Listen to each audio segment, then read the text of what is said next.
evening. It is my pleasure to be here this evening.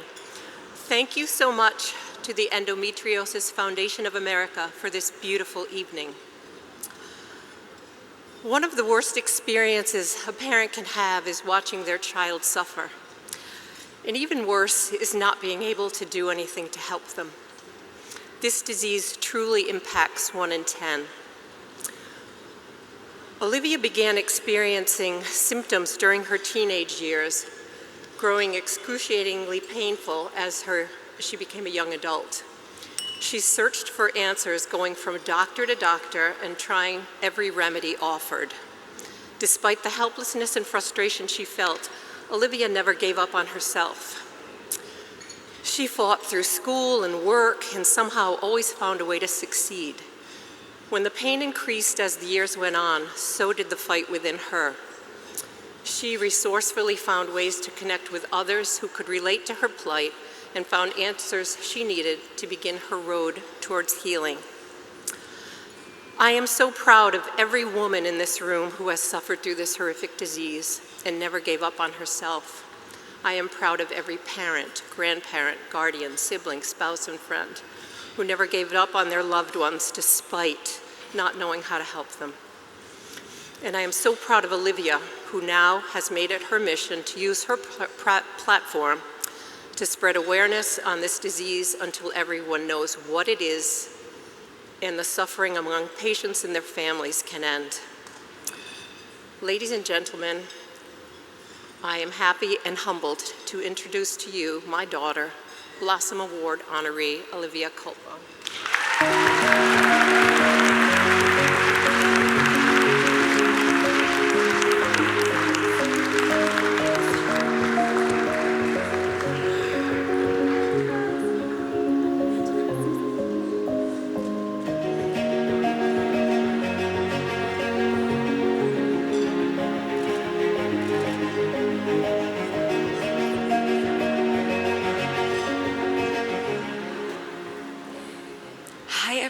Thank you for such a warm welcome.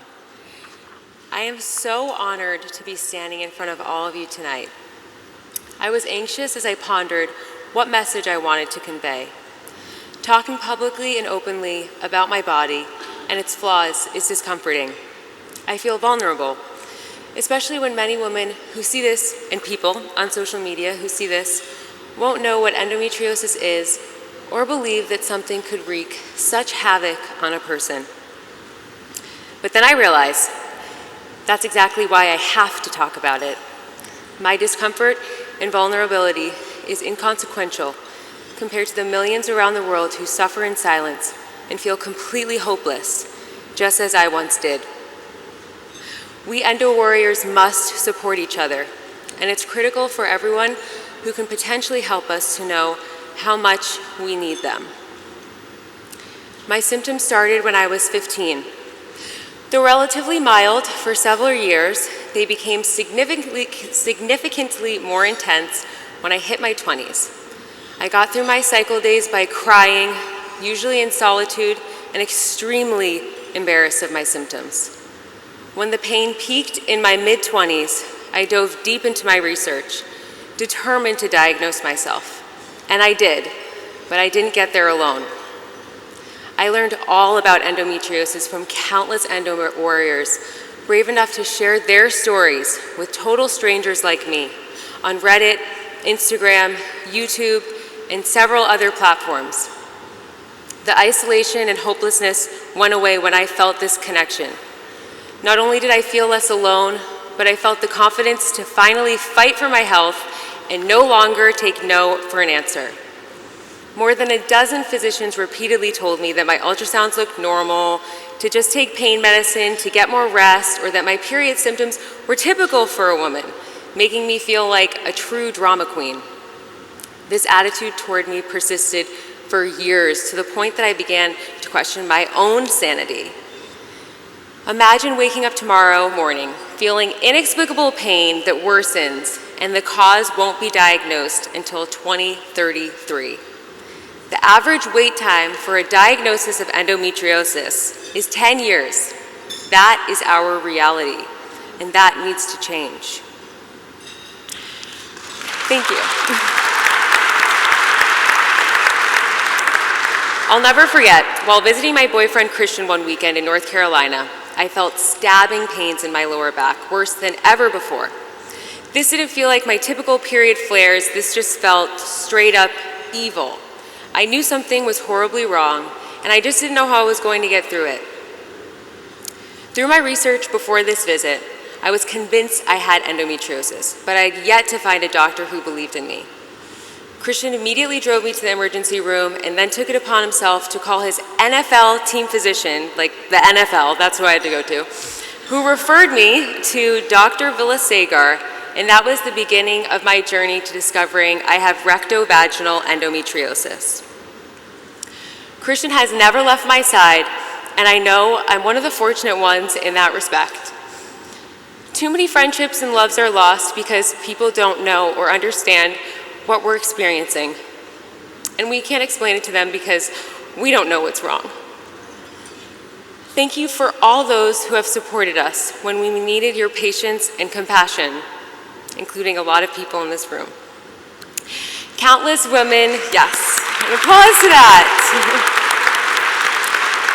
Countless women in all industries have lost jobs or careers or have been mistreated in other ways because we don't know what day or time our bodies will attack us. It adds more layers of pain, psychologically, emotionally, and financially. Chronic pain is already incredibly isolating, and to feel like your symptoms are not validated is heartbreaking.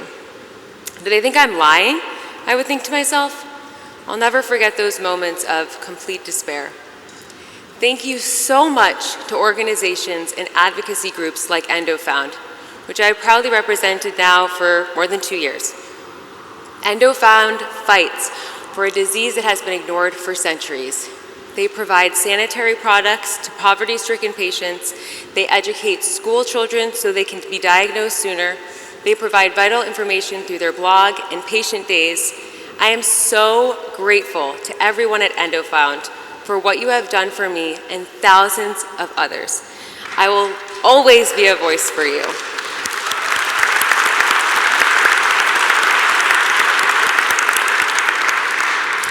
Tonight is a continuation of my endometriosis journey, but it's also a beginning for me. Before my surgery in November 2020, I couldn't have imagined I'd ever talk about this to anyone, let alone a room of 400 people in the heart of New York City. Now I can't imagine not talking about it.